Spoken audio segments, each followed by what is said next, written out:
Mirë, kjo është faqja parë gazetës Rilindja Demokratike, numrit të djeshëm, sepse në Rilindja Demokratike nuk del ditat e hëna, pra kjo është i së dielës. Shikoni, apertura e faqjes parë u antet mashtrimi i Frokut. Rama e Meta do të lirojnë vllain e këtij të fundit për atë Frokut, thuhet në aperturën e gazetës Rilindja Demokratike.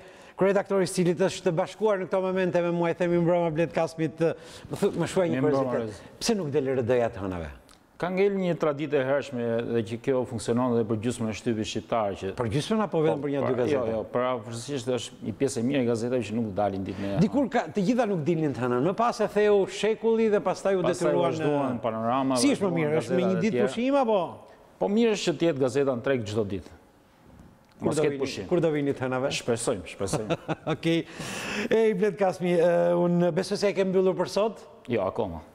Cila është apertura e ditës së nesërme? Natyrisht, ajo që ka përfshirë gjithë opinionin, janë zhvillimet e fundit në lidhje me akuzat e deputetit majorancës zotit Tom Doshin ndaj kryetarit parlamentit për një porositet të një vrasje dhe pagesës që ka kryer ndaj personit që akuzohet ose që është vënë tash përpara drejtësisë në shumën e 600.000 euro. Sakt. Blet, një javë mbas në këtij skandali, të themi, çfarë po tregon rasti Doshi?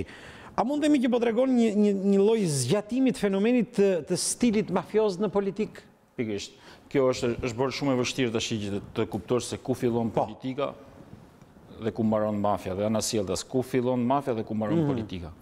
Kjo është e gjitha dhe kjo ka ardhur duke degraduar sistemin politik gjatë tyre 2 viteve të fundit. Ka qenë një angazhim politik i mëparshëm i majorancës së sotme, që ne do të rrezojmë kryeministrin e atëhershëm Berisha në çdo formë, në çdo mënyrë. Dhe për këtë angazhuar edhe me qelbësirat madje. Edhe ajo shprehje e famshme bashkohen të gjithë qelbësirat për të rrezuar Berishën. Sot jemi në një moment tjetër ku është e vështirë tashmë që vetë majoranca po përballet me ato qelbësira që i ka nominuar dhe i ka vendosur aty në ato postat larta shtetërore dhe e ka të vështirë që të reagojë, e ka të vështirë që të komunikojë dhe është kthyer një peng të mafjes. Zakonisht thuhet sikur e keqja më e madhe janë ato deputetë të cilët ne kemi denoncuar që në fillim që janë me precedent kriminal. Po në fakt nuk është kështu. Sepse nëse do të ishte kështu, do të ishte shumë e lehtë edhe për kryetarin e majorancës, edhe për kryetarin e parlamentit, edhe për opozitën, që të bësh një listë atyre emrave që dihet se kush janë, sepse kanë precedent penal jo vetëm në Shqipëri, po edhe jashtë Shqipërisë, dhe shumë mirë mund të arrijë një konsenzus shumë i kollajshëm dhe të largoheshin nga parlamenti apo nga jeta politike. Mirë, nuk mund të bëhet kjo. Pse nuk mund të bëhet? Sepse ato janë numra në radhë parë. E dyta, është e vështirë që të ndërpresin në këto moment ketë një vullnet të tillë të qartë politik majorancës që të largojë në të njëjtën kohë të gjithë me njëherë. E dyta, e keqja më e madhe do të ishte sikur e keqja më e madhe është njerëzit që i kanë sjellë këto njerëz, këto deputet në parlament. Sepse nëse ne kemi atë shprehjen e vjetër që peshku qelbet nga kova, atëherë do ta kapim nga deputetët që janë bishti dhe fundi, apo do ta kapim nga kova. Ajo çfarë po dëshmon çështja Doshi dhe akuzat që kanë ngritur ky deputet i majorancës tregojnë që peshku është qelbur nga kova. Dhe e keqja nuk qëndron vetëm thjesht dhe tek ato emra deputetësh të cilët nuk kanë ndonjë peshë në qeverisjen e vendit, por e keqja qëndron ke ato që kanë çelësat e qeverisjes. Ata janë strëmbullarët e gjithë sa rrëmuaj që po ndodh sot. Mirë, Blet, po kë duhet besoj ai shqiptari thjesht që është duke na ndjekur tani në një fshat të Lushjes apo të Shkodrës? Duhet besoj këtë skenaret e Tom Doshit, argumentat e Ramës, ato që thot Ilir Meta, shikoni, në pak minuta përpara ka thënë tek emisioni Opinion se nuk e ka besuar këtë histori asnjëherë, duke theksuar se Doshi tregon 100 variante të ndryshme. Pra, në gjithë këtë histori policeske, këtë duhet besoj shqiptari thjesht. Shiko, ka një problem i cili vazhdon për një kohë të gjatë. Ne kemi qenë dëshmitarë dhe ju, News 24 ka qenë, si me thënë, pararoja ose pritësja kryesore e këtyre dëshmime që janë bërë nga njerëz të ndryshëm të cilët kanë denoncuar mafian në televizion.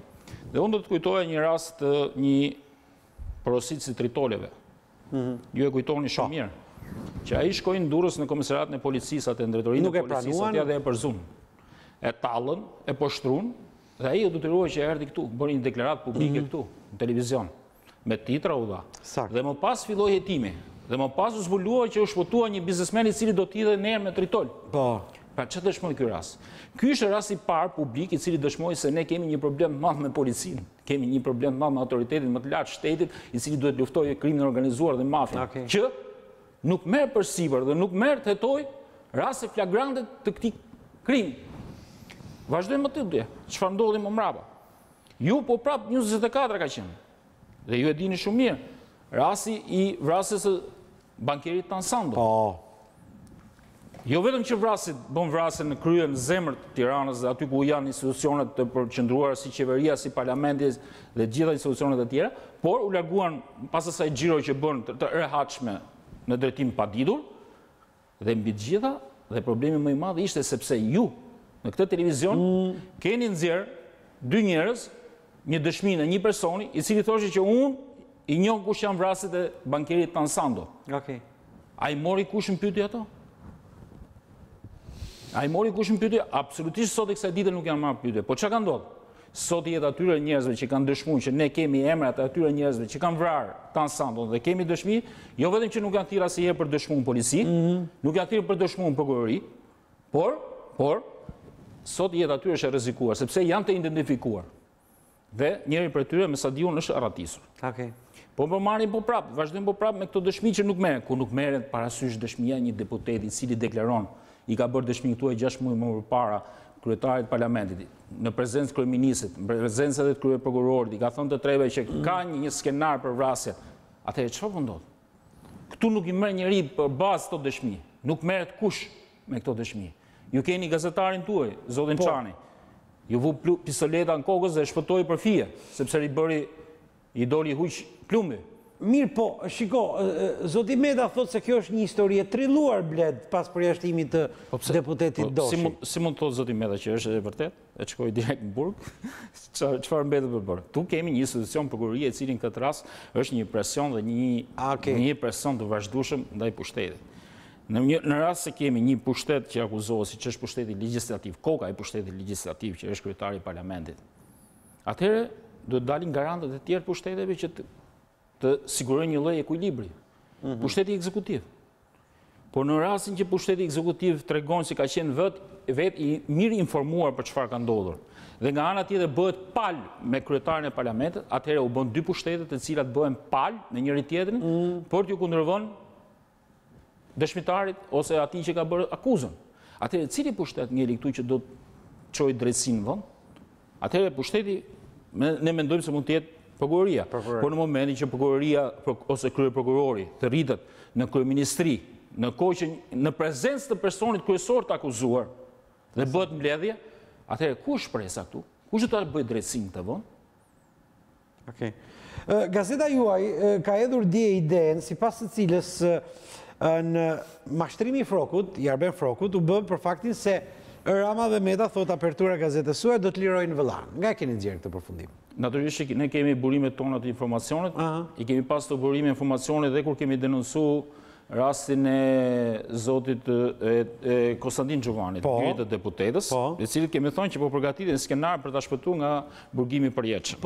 Dhe skenari i parë ka qenë pikërisht ai që do të nxirret si smur mendor. Si smur mendor ka qenë rasti i parë dhe sot ai ka dhënë deklaratë aty përpara gjykatës se unë kam qenë probleme mendore në atë moment që kam kryer atentatin. Ka qenë deklarata e avokatit tim që ka bërë direkt, pasi ne kemi nxjerrë këtë që ai po mundohet të lirohet nga burgimi dhe jo vetëm nga burgimi përjetshëm, por edhe nga burgimi me pasojë psiqike kur është i smur psiqik. Dhe sot kemi një sër çështjes që implikojnë të gjithë këtë pjesë të inkriminuarësh në majorancën e sotme që janë të përfshirë për të nxjerrë domosdoshmërisht të palar kryetarin e parlamentit dhe kryeministrin në këtë histori që ka shpërthyer. Eci Matej, jam duke biseduar me kryeredaktorin e gazetës Rilindja Demokratike, gazetë e cila në faqen 5 të saj të numrit të së dielës ka një super titull ku thotë të ejnëten të heqim qelbësirat. me nën titull Partia Demokratike dhe Qytetarët do t'jenë të njëjtën më 12 mars dhe çdo ditë, e theksoj, çdo ditë aty ku duhet, në këmbë, në ballë protestës për ta ndaluar të keqen. Pyetja Kasmi, çfarë do të ndodhi në 12 mars? Është një protestë që keni informacione do të jetë proteste qetë, dhunshme? Një protestë, absolutisht nuk besoj se do të jetë. Absolutisht nuk besoj se do të jetë proteste dhunshme.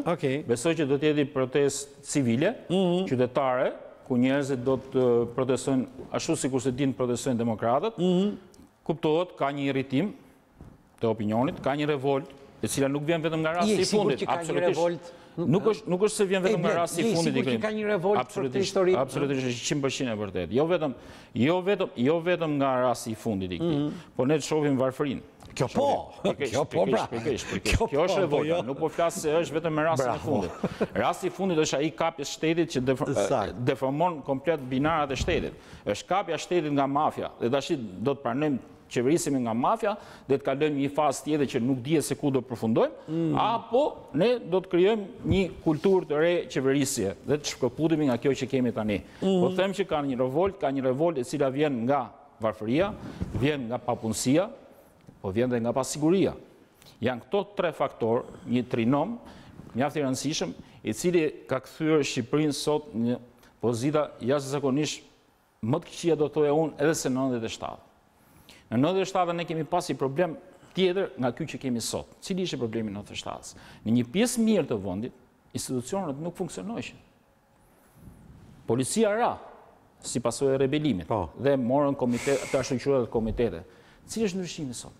Sot është kemi një polici, ose më sa kemi drejtues policia, se nuk mund të përfshijmë gjithë policinë brenda. Po kemi drejtues policia që janë vënë shërbim mafjes. Gjë që nuk ka ndodhur as në 98-ën, që ka qenë periudha më e keqe e Shqipërisë, 97-98. A kujtohet se ju jeni gazetari vjetër tashmë, a kujtoni në një rast që një oficer i forcave operacionale kishte qenë në 98-ën shërbim mafjes dhe të vriste për llogarit mafjes, sikur se vrau Kerua Kavajës përpara një muaj, 2 muaj? Ka pasur një rast të ngjashëm? Kur nuk kemi pasur. Kemi pasur një rast të tillë që të akuzohet kryetari i parlamentit si porositës i vrasësve të një deputeti? Kur nuk ka ndodhur. Opozita nxitoi të jepte çështjes Doshi një ngjyrim politik. Do të të pyesja, a është ky një vendim i matur i saj? Pse insistoi? Sepse nëse drejtësia, prokuroria do ta nxjerrë se kjo ishte një farsë, a do ta varfëronte kjo opozitën në kapitalin e saj politik? Jo, absolutisht. Partia Demokratike ka bërë një lëvizje politike në këtë rast. Po. Një lëvizje politike nuk i ka bërë presion prokurorisë, përkundrazi, e ka inkurajuar që të bëjë drejtësi, dhe lëvizja politike ka qenë që të çlirohet prokuroria nga të gjitha presionet e mundshme që pushteti mund t'i bëjë, duke shfrytzuar mandatet e kryetarit parlamentit apo të kryeministrit. Kjo ka qenë. Dhe ka kërkuar dorëheqjen e kryetarit parlamentit deri në momentin që t'jepet drejtësia, t'jepet verdikti i drejtësisë. Nëse kryetari i parlamentit rezulton në këtë, pas këtij verdikti rezulton i pafajshëm, ai ka të gjitha atributat që të rikthehet aty ku ka qenë. Por ajo që po shohim ne është një këmbgulje, një kokëforci e kryetarit parlamentit për të mos u dorëhequr. Pse nuk dorëhiqet? Kuptohet që kemi të bëjmë me një panik, me një trembje, dhe kuptohet që këtu lëvizin shumë ujëra të pista, të cilat mbeten për të pastruar. A shikonte dy standardet të qëndrimit të forcës së djathtë në raport me prokurorinë, standardi i parë që është ky që juve sapo e tha, dhe standardi tjetër që daton 21 janarin e 2011, ku në prokuroria nga po kjo forcë u anatemua, u degradua. Jo e kujtohet të qëndrimi që mbajti në atë kohë zoti Berisha në raport me prokurorin dhe prokurore në Rama. Ka qenë situatë komplet e ndryshme nga kjo që jemi sot, ka qenë situatë komplet tjetër, ka qenë situatë e tentativës për të marrë pushtetin me dhunë, u arrit deri në atë moment sa u sulmua kryeministria, dhe ajo çfarë ndodhi pas këtij momenti që vendi ishte një kaos ose një prak kaosi, u vendos që gjithë zinxhiri komandues i Gardës Republikës të shkonte para drejtësisë dhe vendi institucionet ngeleshin pa mbrojtje. Kjo ishte. Kjo çfarë do sillte? Kjo ishte sigurt që do sillte një konfrontim civil të padëshiruar. Dhe kjo nuk është se ka pasur një sulm ndaj institucionit, por ndaj titullarës që mori një masë të tillë e cila nuk përkonte me emergjencën që kishte vendi në atë kohë. Si e parashikon ti fundin e çështjes Doshi? Jam shumë kurioz. Më thuaj dy skenarë, për shembull skenarin më pozitiv dhe më... Unë kam përshtypjen që do të arkivohet blet, siç kundër janë arkivuar shumë gjëra. Do të harrohet. Çudia më madhe zgjat 3 ditë dhe harrohet gjithçka dhe pastaj kthehemi po prapë. Do dalin një komunikate. Kthehemi po prapë në atë llumin që kemi të përditshëm. Kthehemi po prapë në atë llumin e përditshëm dhe në pritje të mund të jetë edhe kjo drejt kësaj po shkohet nga ana e qeverisë. Drejt kësaj po shkohet nga ana e qeverisë. Sot kemi deklaratë ministrit brendshëm, i cili tha se prokuroria do të mbyll në mënyrë të menjëhershme, në mënyrë më të shpejtë mundshme dhe të menjëhershme hetimet ndaj çështjes Doshi. Një çështje që ka 6 muaj që flenë sirtarët e kryetarit të parlamentit, kryeministrit dhe ministrit brendshëm, një çështje që hetohet në mënyrë të njëanshme, pa u bërë zyrtare, pa u bërë publike dhe pa ditur askush asgjë, dhe tashmë kërkohet që të mbyllet. Tani që është hapur, kërkohet të mbyllet, ndërkohë që janë 6 muaj që 6 muaj e mbartur, por 6 muaj për të hetuar me detaje çdo lëvizje, për të hetuar çdo imësi e kësaj që ka ndodhur. Mos harrojmë kemi 2 atentate ndaj 2 dëshmitarëve kryesorë. Dhe atentati i parë është bërë ndaj Porosicit. Pse u bë, se duhet ngrem edhe ne tani pyetje, do të bëjmë edhe ne vetë një lloj hetuesish ose prokurorësh. Pse u bë ndaj Porosicit? Sepse Porosici ishte hallka kryesore mes atij që kishte porositur, kryetarit parlamentit që thot zoti Doshi dhe Porosicit. Dhe nuk është menduar se Porosici, që ishte zoti në rastin konkret zoti Skënderi, Toni, jashtëquajturi Toni, të kishte bërë prezente dhe emrin e kryetarit parlamentit tek atentatori. Prandaj është tentuar atentati i parë me plumba, është goditur makina e zotit Tonit, jashtëquajturit Tonit. Më mbrapa, kur zoti Doshi filloi të bëhet në deklaratat që unë kam fakte, do bëj prezente, do të rëndis shoqërinë, ndodhi atentati tjetër ndaj zotit ndaj të akuzuarit tjetër që sot është në qeverisë zotit Bami. Pra, janë 2 atentate të cilat nuk janë zbardhur për asnjë moment nga policia. Dhe për më tepër, policia në rastin e Bamit, megjithëse ministri i Brendshëm është takuar disa herë me zotin Bami dhe thotë që jam takuar e kam komunikuar me të, në rastin e atentatit që u bë ndaj Bamit, u tha që ishte një person me precedent kriminal. Okej, pak ditë më parë, kryeministri Rama hodhi helmin e radhës në drejtim të mediave, duke thënë se mediat duan sa më shumë akuza që të mbijetojnë, pra skandale. Do të pyes një bled si nga i njëjti front që jemi.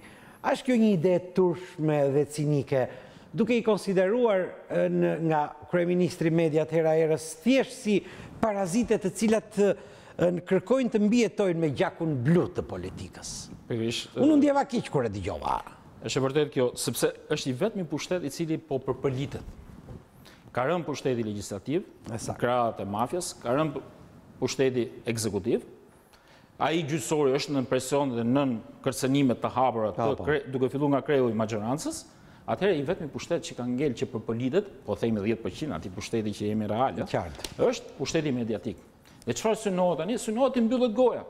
Synohet të mbyllet goja përmes padive, synohet të mbyllet goja duke i ofenduar publikisht gazetarët për të zhvlerësuar të vërtetat që thonë ato. Por është e njëjta strategji që i kërkohet dhe opozitës sot mbyll gojen, sikurse po e shihni me gjyqje që po hap vetë kryeministri dhe shkon gjykat ndaj në kryetar Partisë Demokratike, ndaj sekretarit përgjithshëm Partisë Demokratike, dhe ky është qëllimi i këtij sulmi që merret edhe ndaj mediave, por paralelisht edhe me të jashtëquajturën që të bëjmë padit ndaj krerëve të Partisë Demokratike për t'i mbyll gojen. Kjo është e gjitha. Kjo është një strategji e cila besoj unë që do t'i kthehet shumë shpejt në bumerang zotit Rama, për vetë faktin se faktet që paraqet Partia Demokratike dhe që kanë në dorë dokumentet që ka, unë besoj që do të bëhen publike gjatë seancave tashme dhe do të kemi vërtet nga ato që thotë Rama, do të kemi vërtet lajme sensacionale në media. Jam duke shfletuar faqet e brendshme të gazetës Rilindja Demokratike që janë diku ke 23 të tilla dhe çfarë po vëre bled, 0 reklam. Është vështirë të kesh një gazetë në opozit? Aq më tepër si Rilindja Demokratike në këtë moment. Shumë e bukur kjo. Do të donin që të kishim, por ne i mirë kuptojmë tashmë edhe biznesmenët, të cilët janë para presionit që të tillë që në rast se do të bëjnë reklamë aty, do të shkojnë direkt tatimorë, do të shkojnë direkt banda e policisë. Kush e ke? Nëse unë jam një biznesmen i rregullt me shtetin, le të më vi bujrum tatimori. Të gjithë të rregullt janë, po gjithmonë nxjerrin kleçka ke biznesmenët. Okej. Si është të bësh një gazetë në opozitë? Është e vështirë, ti ke provuar edhe gazetën në opozitë dhe unë kam përshtypjen që është më trendi kur e bën gazetën në opozitë. Natyrisht, ke më tepër hapësirë, ke më tepër liri, ke më tepër bën më tepër opozitë, atë që kërkon është edhe genetike ke media. Mendoj që është ADN e gazetarisë, është opozicioni.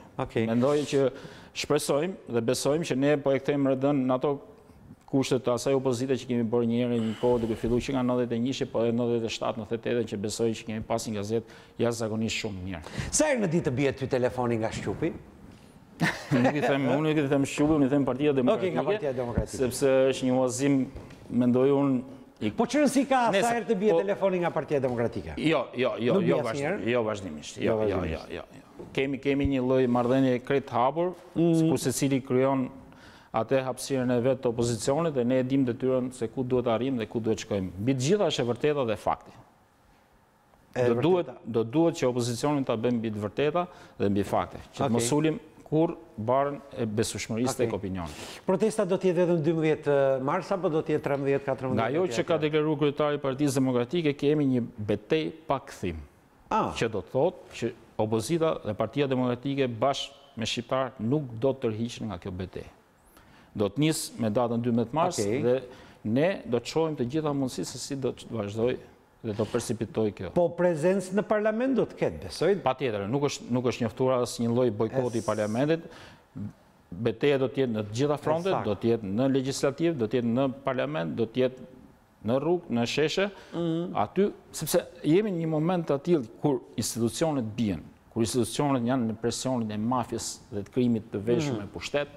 I vetëmi institucion që ekziston dhe që mund vendos drejtësi në këtë vend është protesta qytetare. Nuk ka pushtet tjetër që mund t'i dalë ballazi krimit organizuar. Unë nuk e di nëse eksperienca botërore mund të ketë i rast të tjetër të ndryshëm nga ky i joni. Nuk ka. Sepse askund, shikoni që ndodh në Gjermani përpara 2 vjetësh një ministre dha dorëheqjen sepse u provua që ajo kishte shkuar me pushime nga Gjermania në Spanjë me makinën e saj punës. Dha dorëheqjen. Ndërsa sot, kryetari i parlamentit është vënë në akuzë për organizimin e një skenari të vrasjes së 2 deputetëve dhe këmbgul që të vazhdojë të qëndrojë në atë post. Për të mos e lejuar drejtësinë të jetë lirë në vendimet që do marrin. Pra, opozita kërkon vetëm dorëheqjen e Metës, jo dorëheqjen e qeverisë, jo zgjedhje të reja. Jemi në kushtet që ne kërkojmë vetëm dorëheqjen e kryetarit të parlamentit. Mirë. Kaspit, falenderoj që u bashkove me mua. Falenderoj. Dhe do të shihemi në rastet të tjera, do të shihemi edhe se si do të ecin, cila do të jetë zhvillimi i politikës në ditët dhe javët që do të vinë. Dim në hapi parë konkret i opozitës do të jetë 12 marsi në orën 11 protesta iniciuar, nuk e dim nëse do të kemi një zinxhir protestash, por pritën zhvillime interesante gjithsesi. Ne kemi mbritur në fund sot, ora shënon 23:44 minuta, koha për t'ju falenderuar që ishit me mua dhe për t'ju kujtuar që takimi i radhës do të jetë nesër në orën 22:30. Deri atëherë, kalofshi qetë, natën e mirë.